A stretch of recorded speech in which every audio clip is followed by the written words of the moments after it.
Vereadores votam emendas ao projeto de lei que regulamenta a licitação dos transportes públicos de Natal. Relatório aponta que presos de Alcaçuz estão sendo submetidos à rotina de tortura física e psicológica. Advogados vão às urnas eleger a nova mesa diretora da OAB no Rio Grande do Norte. E ainda, Marinha do Brasil abre concurso para mais de 500 vagas. Isso e muito mais na edição desta quarta-feira, dia 28 de novembro, do Câmara Repórter.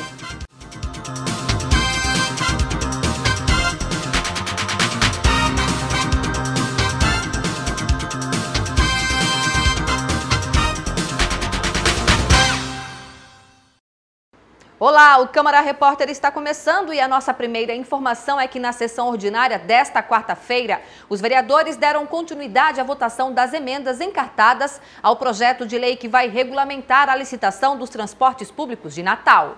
A votação do projeto de lei da Prefeitura 063/17, que pretende regulamentar a licitação do transporte público de Natal, foi retomada com a votação das emendas à Lei 149/2015.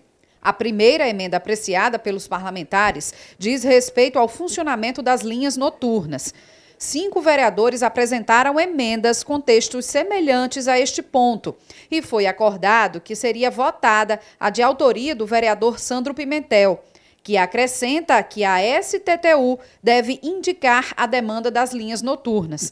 A proposta foi aprovada. Não podemos pensar na possibilidade de que o Seturne, que é o Sindicato dos Empresários do Transporte Coletivo, vai definir itinerário.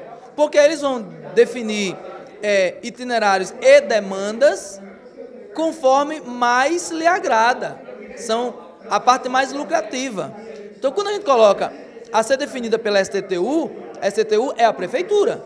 Entende-se que ela está ali para aferir os anseios da população. Que pelo menos em cada região de Natal se garanta as linhas noturnas em todos os dias da semana, de 0 às 5 horas da manhã, de acordo com as demandas estabelecidas pela própria Secretaria STTU. Outra emenda discutida e aprovada foi de autoria de Natália Bonavides, do PT. A parlamentar sugeriu na emenda a definição da idade da frota de ônibus de até 10 anos para ficar em circulação. Na lei que existe hoje, se contabiliza a idade da frota a partir do certificado daquele veículo. Com o projeto de lei, haveria uma alteração nesse ponto que deixaria em aberto qual ia ser a metodologia para definir a idade do veículo. Então, por exemplo, se alguém considerasse que trocando a carroceria de um ônibus, esse ia ser um ônibus novo, com a emenda que nós fizemos e foi aprovada consensualmente, isso não será mais possível. Será realmente a partir do certificado, que significa que o seu chassi, a sua estrutura, estaria realmente de acordo com aquela idade. Na sequência, foi amplamente discutida a emenda não consensual da vereadora Ana Paula, que pretendia estabelecer a possibilidade da Prefeitura realizar contratação emergencial em caso de licitação deserta ou fracassada. A emenda acabou rejeitada. Mesmo assim, a vereadora explicou qual era o objetivo da proposta. A Casa já votou em 2015 2 leis, projetos importantes que asseguravam direitos da população, direitos dos usuários de transporte coletivo.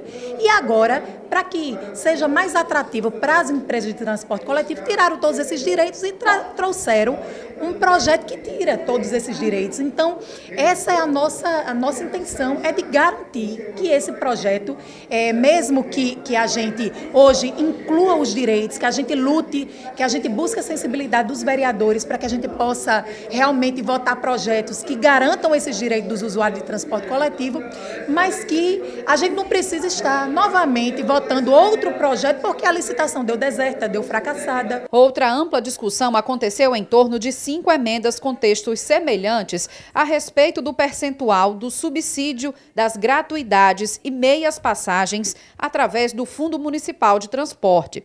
Sem entrarem em acordo sobre o texto a ser votado, os vereadores decidiram adiar a votação. Natália Bonavides, Sandro Pimentel e Sueldo Medeiros esclareceram as diferenças entre as emendas. Hoje na lei é garantido 30% desse fundo para essas tarifas sociais. Com o projeto de lei da Prefeitura se tenta colocar como no máximo 30%. Ora, mas se uma das grandes reclamações das empresas de ônibus hoje é o grande peso que essas tarifas sociais dão nos custos gerais do serviço, né? Por isso nós não concordamos em deixar 30% como máximo e sim como mínimo, para que exista sim um percentual significativo do fundo que possa ser usado para subsidiar as gratuidades que já são previstas em lei, as meias passagens que também são previstas em lei. Você que paga R$ 3,65, você está levando com você também a outra parte do estudante que não pagou e as outras gratuidades, idosos e deficientes e tal. O que é que nós queremos?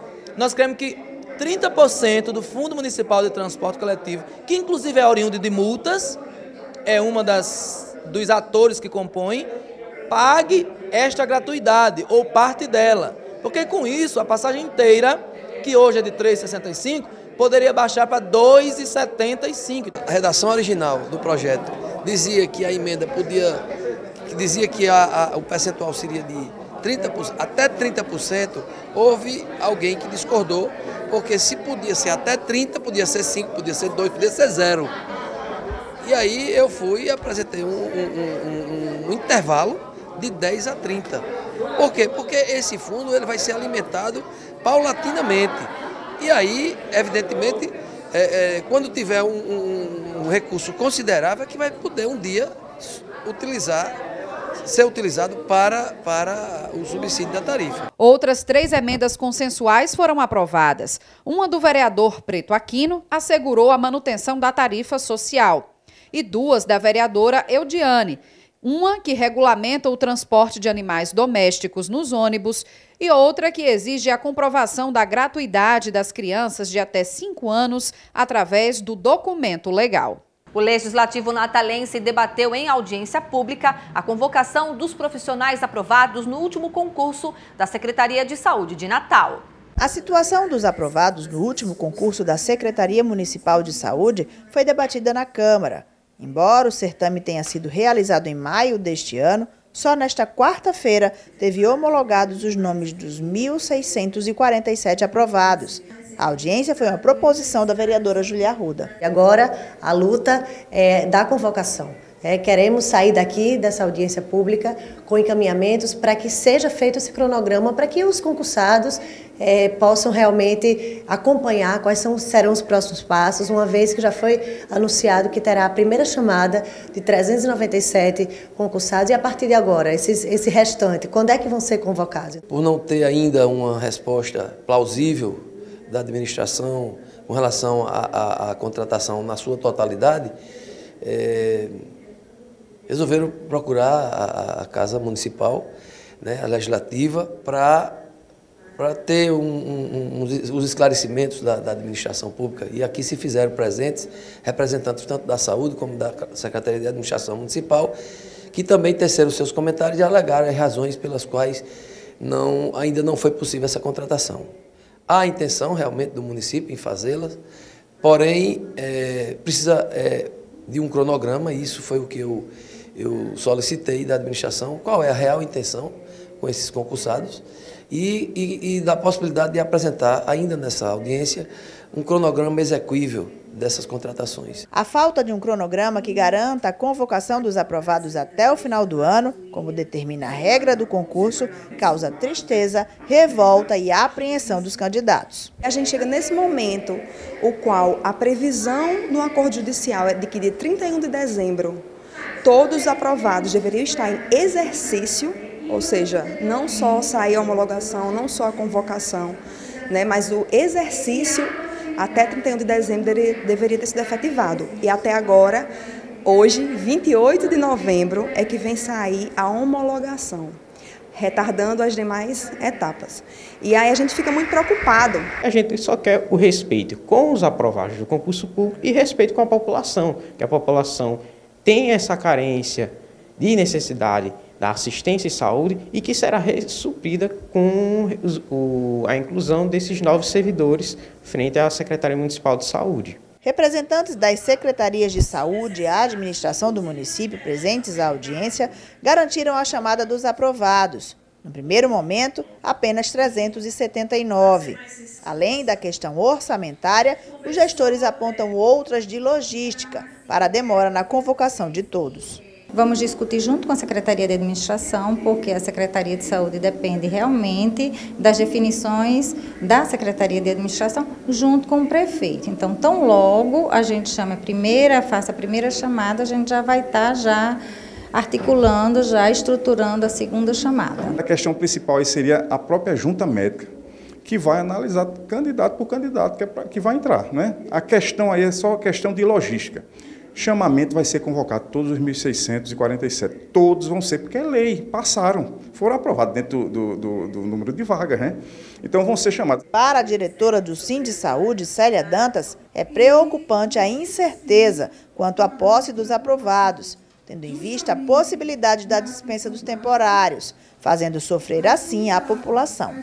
O ideal para a categoria seria que os novos concursados entrem em exercício até meados de janeiro. Vários contratos temporários estarão encerrando agora no dia 31 de dezembro, quando a prefeitura ela coloca a questão de recursos e esses profissionais, esses concursados, eles irão substituir o pessoal que é hoje servidor de contrato temporário.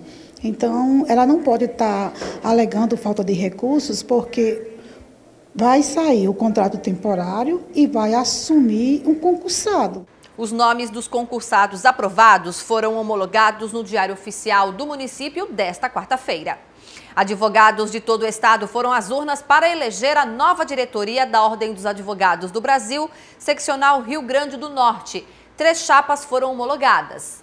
A seção potiguar da Ordem dos Advogados do Brasil terá uma nova diretoria a partir do próximo ano. Além do atual presidente da instituição, Paulo Coutinho, concorrem à direção da OAB os advogados Aldo Medeiros e Magna Letícia. Desde os anos 2000, a Ordem dos Advogados não contava com 3 chapas na concorrência. Para o presidente da Comissão Eleitoral, essa diversidade na representatividade é reflexo do processo eleitoral brasileiro ocorrido em outubro deste ano. Essa reviravolta que ocorreu no cenário nacional, onde foi até um pouco aquecida, os ânimos ficaram mais exaltados, contaminou um pouco. As pessoas estão se interessando pelo processo e está sendo bem ativo, bem participativo. Cerca de 7.000 advogados em todo o Rio Grande do Norte devem participar do processo eleitoral da OAB. Para votar nesta seccional em Natal, o advogado precisa estar em dia com a anuidade da ordem e também pertencer à nossa região e não estar respondendo a nenhum processo administrativo disciplinar. Esta é a primeira vez que Ana Carla Santos vai eleger um representante da OAB. Mesmo com toda a movimentação do local, a votação foi tranquila e rápida. É a primeira vez que eu estou votando, da outra vez eu tive que justificar, mas é bem tranquilo, é bem parecido com as eleições que a gente tem e tudo eletrônico, processo bem fácil. E pouco depois das 5 horas da tarde, a Comissão Eleitoral da OAB divulgou o resultado da eleição. O advogado Aldo Medeiros, da chapa 30, Atitude OAB, venceu a eleição para a presidência da Ordem dos Advogados do Brasil, seccional Rio Grande do Norte, para o triênio 2019, 2020 e 2021. Ao todo, 6.246 advogados votaram em todo o estado. Aldo Medeiros é formado em Direito pela UFRN e Economia pela PUC no Rio de Janeiro e tem várias especializações. O futuro presidente da OAB é casado e tem 3 filhos. Atenção, concurseiros! A Marinha do Brasil divulgou edital para o preenchimento de mais de 500 vagas. Estão abertas até o próximo dia 11 de dezembro as inscrições para o processo seletivo do Serviço Militar Voluntário de Praças da Marinha. Podem participar homens e mulheres que tenham nível fundamental ou médio técnico, com idade superior a 18 anos e que estejam em dia com suas obrigações civis e militares. A taxa de inscrição é de R$ 75, que pode ser paga até o dia 21 de dezembro. São oferecidas 533 vagas para 24 profissões, com remunerações que variam de R$ 2.320 a R$ 3.388. Os interessados devem entrar no site Ingresso na Marinha e clicar na opção Serviço Militar Voluntário, além de escolher o distrito naval para o qual querem concorrer. De volta para o estúdio. Agora a gente muda de assunto para falar que um relatório do Mecanismo Nacional de Prevenção e Combate à Tortura, órgão ligado ao Ministério dos Direitos Humanos, aponta que presos de Alcaçuz são submetidos à rotina de tortura física e psicológica. De acordo com o relatório do Mecanismo Nacional de Prevenção e Combate à Tortura, as 3 unidades descumpriram com as recomendações necessárias para a melhoria da estrutura dos presídios, garantia de direitos e investigação e responsabilização dos massacres ocorridos. De acordo com os peritos, os detentos do presídio de Alcaçuz são submetidos a constantes constrangimentos e humilhações, no entendimento deles, no momento das revistas, pois eles ficam pelados aos olhos de várias pessoas. Segundo os peritos, os detentos são espancados independente da conduta apresentada. De acordo com os dados do levantamento, o presídio de Alcaçuz só cumpriu com 1% das ações recomendadas. 4% das ações foram iniciadas, 18% delas são consideradas somente paliativas e 77% dessas recomendações não foram cumpridas. Hugo Fernandes para o Câmara Repórter. No próximo bloco, nós vamos continuar falando sobre esse assunto com o entrevistado do dia, o secretário de Justiça e Cidadania do Estado, Mauro Albuquerque. A entrevista está imperdível.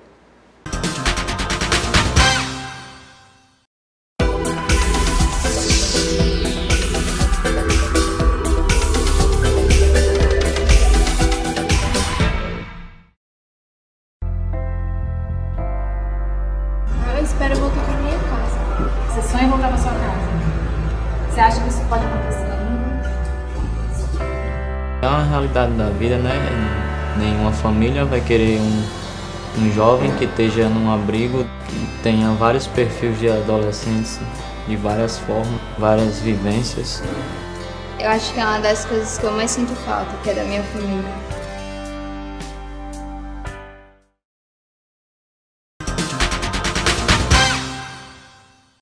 Câmara Repórter de hoje, estou recebendo aqui o secretário de Justiça e Cidadania do Estado, Mauro Albuquerque. Secretário, seja bem-vindo mais uma vez ao nosso programa. Ok, eu fico agradecido do convite. Secretário, e eu já começo perguntando para o senhor sobre esse relatório que foi divulgado, né, pelo Mecanismo Nacional de Prevenção e Combate à Tortura, que é um órgão ligado ao Ministério dos Direitos Humanos, que aponta que os presos de Alcaçuz estariam sofrendo tortura. Isso de fato acontece? Lógico que não. A gente não é fiscalizado. Eles vieram aqui uma vez, em uma visita, né, e a gente é fiscalizado praticamente diariamente, rotineiramente, pelos órgãos competentes para isso, que é o Ministério Público e o Judiciário. Quando que esses peritos estiveram aqui, secretário? O senhor se lembra? Eu lembro que estiveram aqui uma vez, quando a Força ainda estava aqui, né, em março de 2017, no começo desse ano, né, e tem feito uma visita, né, e colocado coisas que realmente não acontecem, né? Hoje a gente tem toda uma estrutura, desde quando eu assumi, a gente já tem uma estrutura de saúde, assistência psicológica, assistência social, trabalho, educação, a gente está caminhando para isso. Lógico que não está no ideal, né? Lógico que não está no ideal. Mas nós estamos na segunda fase. Quando eu cheguei aqui, você vê, em 2017, em março, né, a gente estava saindo de um pós-guerra praticamente dentro do sistema, e o sistema estava abandonado há mais de 16 anos. Então, o que acontece? A gente estava reestruturando o sistema, né? Então, quer dizer, muita coisa, primeiro, que está desatualizado, extremamente desatualizado. Segundo, que fala de tortura, e sempre o que eu falei, sempre a gente trabalha, e sempre a gente trabalha nessa linha com o Ministério Público e o Judiciário. Se tem alguma informação de tortura, me passa o nome de imediato, que a gente leva para o ITEP, registra a ocorrência, apura, que tudo que vem para a gente apura de imediato. Tá, essa informação mais detalhada de que os presos ficam nus e de que são adotadas, né, ações mais violentas para prevenir qualquer tipo de tumulto dentro do presídio. O que é ação violenta? Assim, eu não entendo no relatório que diz o que é ação violenta, né? Porque uma coisa é você estar preparado, né? Uma coisa é você estar preparado. Ou seja, uma coisa é você ter um pessoal treinado, um pessoal equipado, que isso é regra mundial, né? O uso diferenciado da força, né? É regra mundial. Como é que questionam a questão de estar com arma letal dentro da unidade prisional?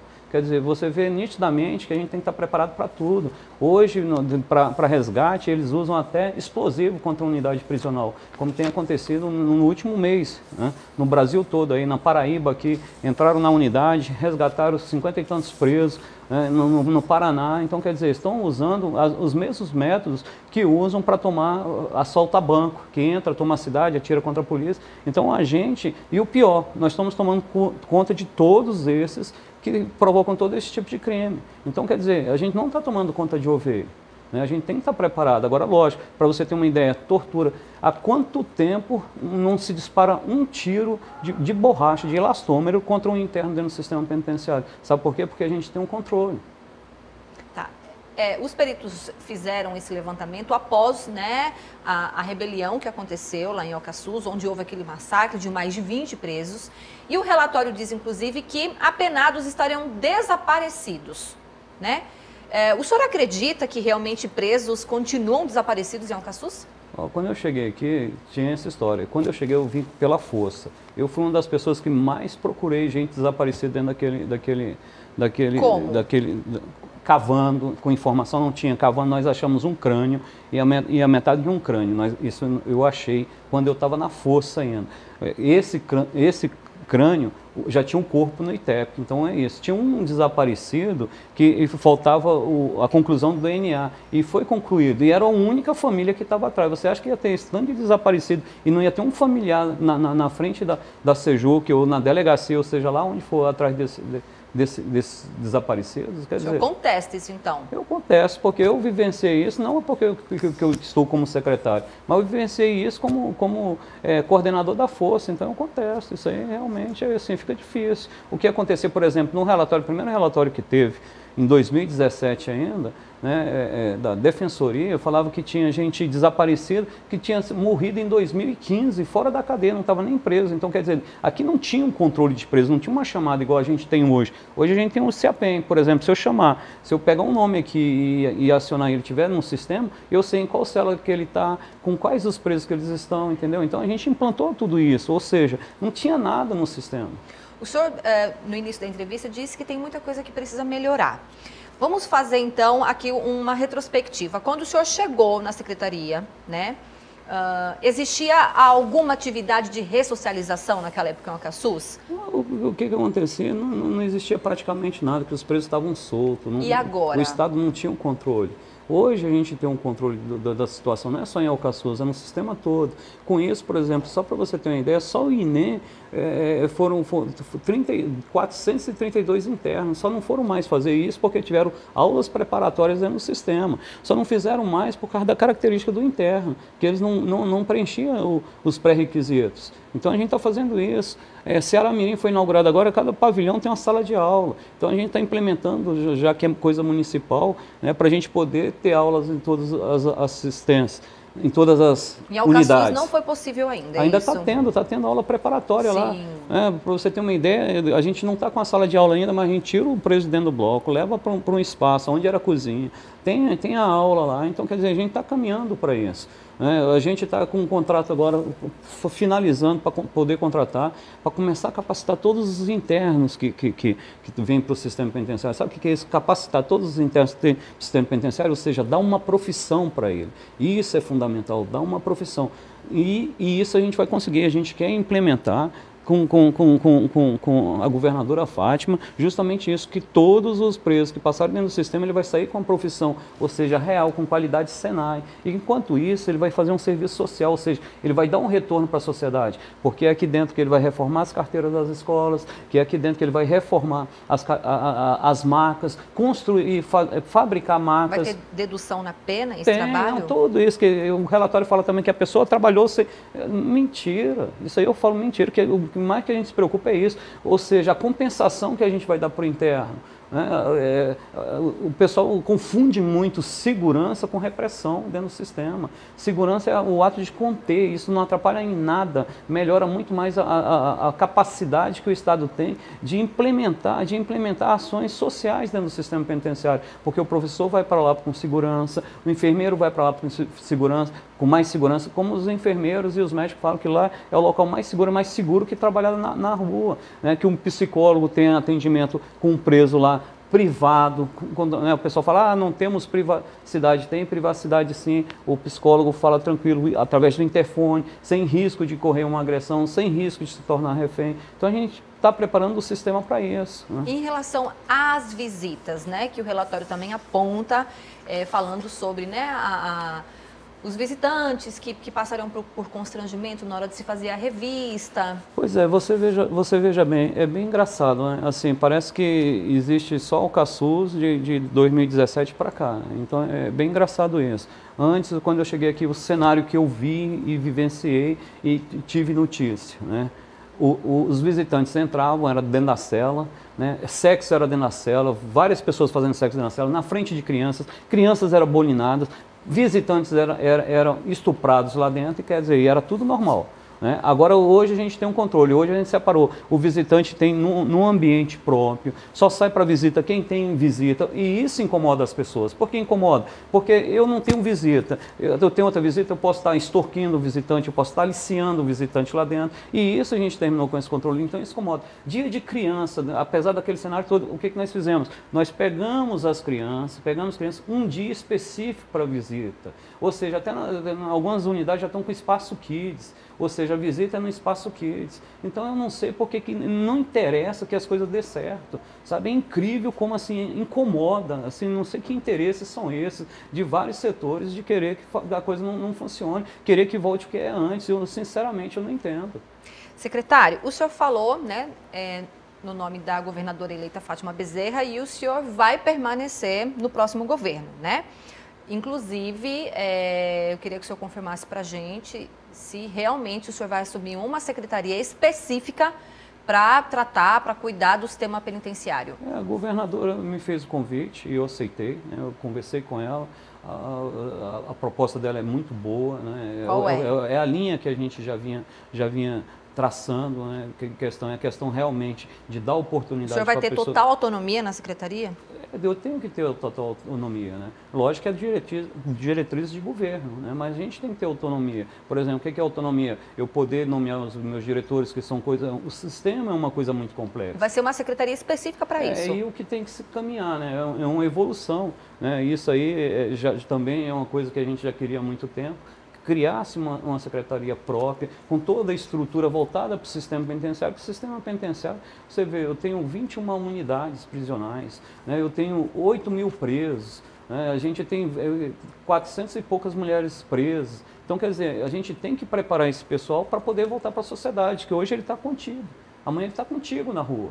Então o pessoal confunde muito a questão de quando você implementa uma segurança, acha que vai atrapalhar o mundo, é muito pelo contrário. Isso assegura. Você tem uma ideia, né? São dados, não é meu. Né? Se diminuiu a criminalidade, ou seja, os homicídios na rua, haja visto o controle que tem no sistema penitenciário. Então quantas vidas já não foram poupadas? Porque muitos crimes eram comandados de dentro das unidades. E sem procedimento não acontece. A mim falar, o preso fica nu. Ele fica nu na hora da revista, sabe por quê? Porque ele introduz uma faca de alumínio nas entranhas.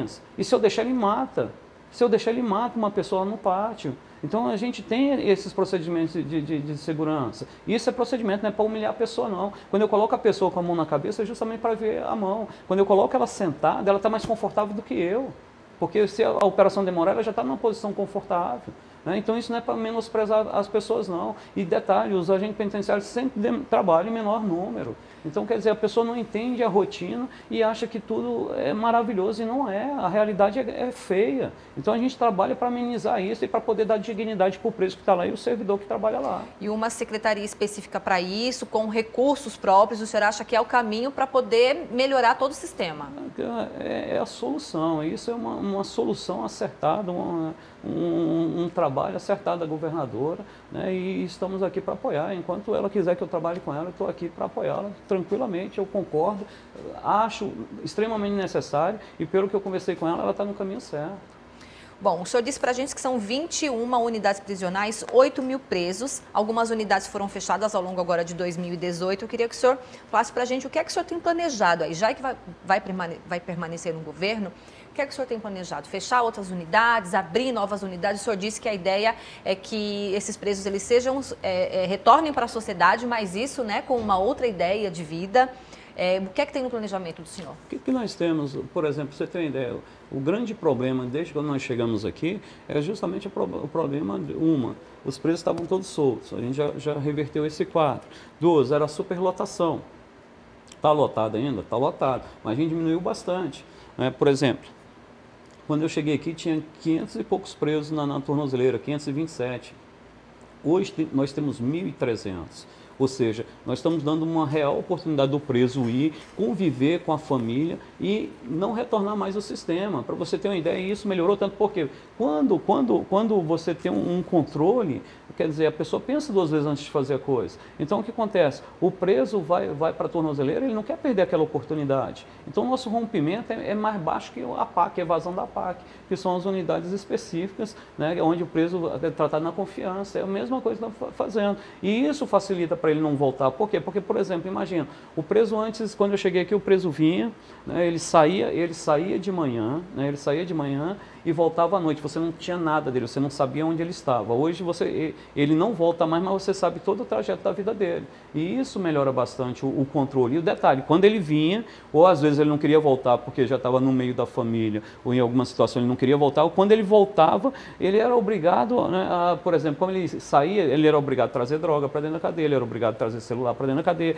ele era obrigado à noite a aceitar alguma trama deles ali para fazer um assalto no outro dia. Então, essa você dá uma realidade total. Por quê? Porque ele vai conviver com a família dele. Se ele se misturar com outro, igual a gente está fazendo alguns processos, por exemplo, se 2 tornozeleiras se encontrarem, a gente está sabendo, então isso é fato. Ou se ele cometer algum crime e estiver naquela área, a gente consegue. Então a gente tem trabalhado, a Polícia Civil aumentou, isso envolve na segurança, então melhora bastante a segurança quando você tem essa integração. Então o que a gente tem feito? A gente tem trabalhado, caminhado nisso. O outro projeto é a educação. Eu quero o preso, enquanto ele estiver sob a tutela do Estado, trabalhando, estudando e fazendo algo em prol da sociedade, que é justamente isso. Imagina eu com a força de trabalho de presos profissionais, pedreiros, eletricistas, serralheiros, atendendo as comunidades, porque hoje nenhuma comunidade quer ter uma unidade prisional próximo da sua casa. Mas imagina, se eu consigo arrumar uma praça, se eu consigo arrumar, que o mais caro é mão de obra.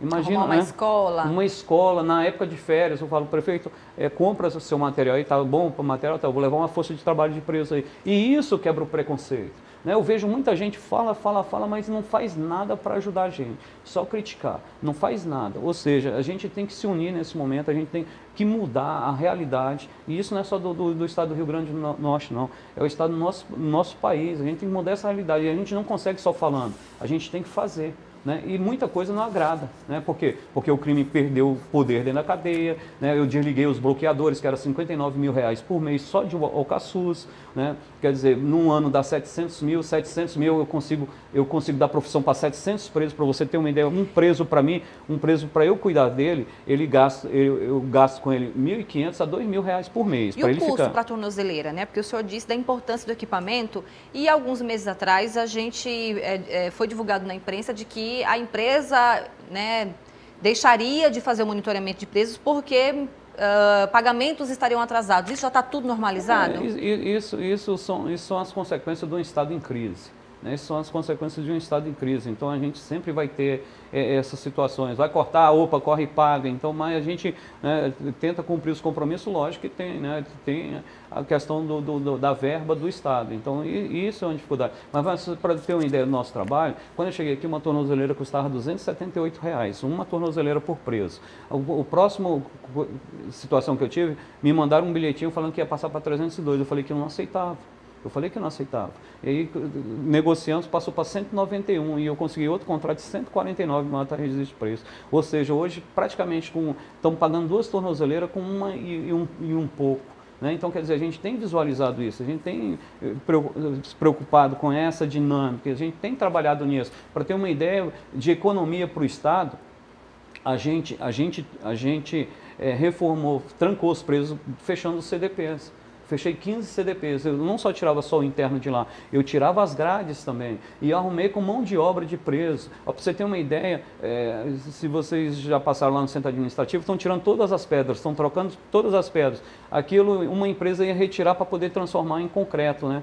Eu levei todas essas pedras, estou levando para lá, todas as pedras para os bloquetes, para dentro de Alcaçuz. Eu estou fazendo os estacionamentos dentro de Alcaçuz e vou fazer em todas as minhas unidades, com custo zero. Lá dentro a gente está construindo 2 pavilhões, eu preparo os bloquetes lá, na hora que o cara vai sair com um caminhão com restinho, que não é, com menos de meio metro de concreto, eu jogo aqui, arranco os presos lá de dentro, eles espalham para mim, quer dizer, a gente está fazendo com custo zero. Então a gente trabalha em pós-guerra, ou seja, a gente trabalha se virando, aproveitando tudo, transformando tudo. Então a gente tem feito uma economia muito grande para o Estado. A gente tem aumentado vagas com a economia do Estado. Então a gente tem feito isso. Então já nessa questão, no próximo ano já tem mais 2 blocos dentro de Alcaçuz, com um terceiro no Rogério Coutinho. São mais vagas? São mais 700 vagas, ou seja, vai distensionar bastante o sistema. Só aí são 700 vagas. Então com isso, e Alcaçuz, quando eu cheguei aqui, olha só que é questão de economia. Quando eu cheguei aqui, eles queriam desativar Alcaçuz, porque disse que estava construído em cima de uma duna. Né? E desde quando eu estou aqui não fugiu foi uma declaração nenhum preso de lá. Do atual governador Robson Faria. Por quê? Porque o pessoal tinha uma visão errônea do que é um sistema. E o sistema é a questão da vigilância aproximada. Com isso, a gente está colocando lá, na questão de economia novamente, nós vamos colocar mais 416 vagas, sendo que em Afonso Bezerra ia sair na faixa de R$73 mil. Lá, essas mesmas vagas vai sair na faixa de R$40 mil. Por que vocês lá? Não, a localização, porque eu já tenho estrutura de guarita, já tenho um muro, já está terraplanado, então o custo cai lá para baixo. Então tudo isso é visualizando eficiência do Estado. Secretário, para a gente encerrar, que o nosso tempo aqui já estourou muito, eu queria também saber a opinião do senhor em relação ao indulto, porque esse é um assunto também bastante discutido nesta quarta-feira. O senhor concorda que o preso, ele, por exemplo, agora no Natal, ele sai para passar o Natal, o Ano Novo com a família, Dia das Mães, Dias dos Pais? Depende do preso, tem que ser avaliado. Hoje existe monitoramento, né? Tem que monitorar para ver se realmente é essa finalidade, porque se desvirtuar de finalidade não tem efeito. Então tem todas essas situações que tem que ser analisadas. Ok. Eu entrevistei hoje aqui no Câmara Repórter Mauro Albuquerque, secretário de Justiça e Cidadania do Estado e futuro secretário também do próximo governo. Muito obrigada pela sua entrevista, eu desejo boa sorte. Obrigado, estamos aqui para trabalhar. Essa edição do Câmara Repórter fica por aqui. Muito obrigada pela audiência de todos, espero que tenham gostado da entrevista de hoje. Foi bastante esclarecedora, hein? Até a próxima. Tchau, tchau.